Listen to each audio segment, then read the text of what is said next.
अर्धवार्षिक परीक्षा 2021 कक्षा 9वीं हिंदी विषय के क्वेश्चन आंसर आपको बताएंगे। देखिए पहला प्रश्न है, सही विकल्प चुनकर लिखिए।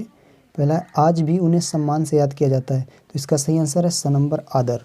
दूसरा है, कबीर कर्मकांड के क्या थे, विरोधी थे, तो इसका सही आंसर अनंबर हो जाएगा। तीसरा है, चौपाई छंद में प्रत्येक चरण में मात्राएं होती हैं, तो अनंबर इसका सही आंसर है। 16 मात्राएं होती हैं चौपाई छंद में। चौथा है, वर्णों के सार्थक योग को कहते हैं, तो इसका सही आंसर है द नंबर, शब्द कहते हैं। पांचवा है, ऋषि मुनियों के गुण पहुंच गए, तो इसका सही आंसर अनंबर हो जाएगा, गधे में। छठवां है, लेखक के अनुसार मेरे नाना पक्के माने जाते थे, तो इसका अनंबर हो जाएगा, साहब। सही विकल्प हो गए आपके। दूसरा प्रश्न में है, रिक्त स्थान में सही शब्द चुनकर लिखिए। पहला है, छत चढ़ने के लिए खाली स्थान चाहिए, तो जीना चाहिए, इसका सही आंसर है। दूसरा है, रसखान चाहते हैं कि मैं पत्थर बनूं तो खाली स्थान पर्वत का ही बनूं, तो यहाँ पे गोवर्धन इसका आंसर हो जाएगा। तीसरा है, काव्य के खाली स्थान में भरना भेद होते हैं, तो कितने भेद होते हैं काव्य के, 2 भेद, तो 2 आपको यहाँ पे भरना है। चौथा है, जो पढ़ा लिखा ना हो उसे क्या कहते हैं, तो अनपढ़ कहते हैं। जो पढ़ा लिखा नहीं रहेगा उसे अनपढ़ कहेंगे, यहाँ पे अनपढ़ भर देना है। लेखक के अनुसार टोपी किसका प्रतीक है, सम्मानी व्यक्ति का, तो इसका सही आंसर सम्मानी व्यक्ति हो जाएगा। छठवां है, जो अधिक बोलता है उसे क्या कहते हैं, वाचाल कहते हैं, तो यहाँ पे इसका सही आंसर वाचाल है।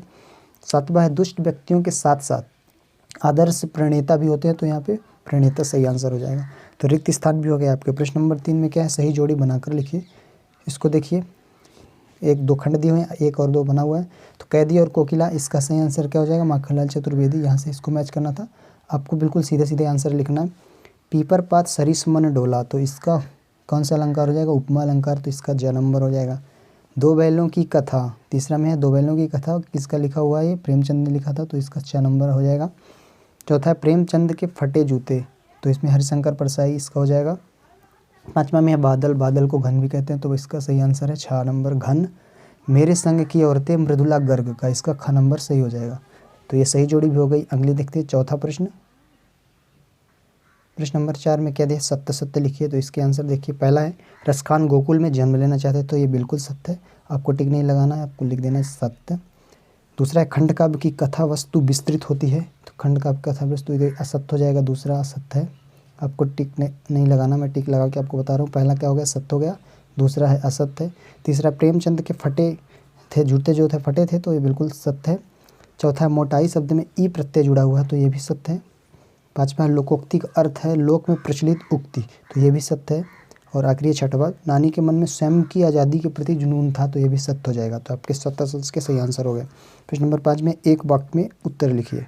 पहला, कैदियों के हाथों में क्या होता है, तो कैदियों के हाथ में हथकड़ी होती है, तो इसका सही आंसर आपको लिखना था हथकड़ी। दूसरा, वर्णों की बार बार आवृत्ति होने पर कौन सा अलंकार होता है, तो दूसरा का हो जाएगा आपका अनुप्रास अलंकार होता है, तो यहाँ पे अनुप्रास अलंकार लिखना है। तीसरा है, लेखक के अनुसार प्रेमचंद किसके साथ फोटो खिंचवा रहे थे, तो अपने फटे जूते के साथ, यहाँ पे आप लिख सकते हैं फटे जूते के साथ फोटो खिंचवा रहे थे, तो फटे जूते आप लिख सकते हैं। चौथा है, महाकाव्य में कम से कम कितने सर्ग होते हैं, तो महाकाव्य में 8 सर्ग होते हैं कम से कम, तो इसका सही आंसर 8 हो जाएगा। पाँचवा देखिए, कबीर की प्रमुख रचना कौन सी है, तो रचना प्रमुख है जो है वो बीजक है, इसके साकी शब्द रमन इसी के भाग है, तो बीजक लिखना है केवल आपको। छठवा है, अन्य भाषाओं के संपर्क के कारण हिंदी में आने वाले शब्द क्या कहलाते हैं, तो इसका है अपभ्रंश, अपभ्रंश है इसका सही आंसर है। सातवां देखिए, लेखिका जो है मृदुला गर्ग ने अपनी नानी को क्यों नहीं देखा था, क्योंकि जब लेखिका यानी मृदुला गर्ग का जन्म हुआ था तो नानी की मृत्यु हो गई थी, तो यहाँ पे लिख सकते हैं नानी की मृत्यु हो गई थी, इसलिए उन्होंने नहीं देखा, मृत्यु हो गई थी। तो हमने आपको सही आंसर बताया ऑब्जेक्टिव के। इसके आगे उम्मीद करते हैं आपका पेपर अच्छा गया होगा। आपके कितने ऑब्जेक्टिव सही हैं आप कमेंट करके ज़रूर बताएं। कक्षा 9वीं हिंदी विषय का पेपर था अर्धवार्षिक का।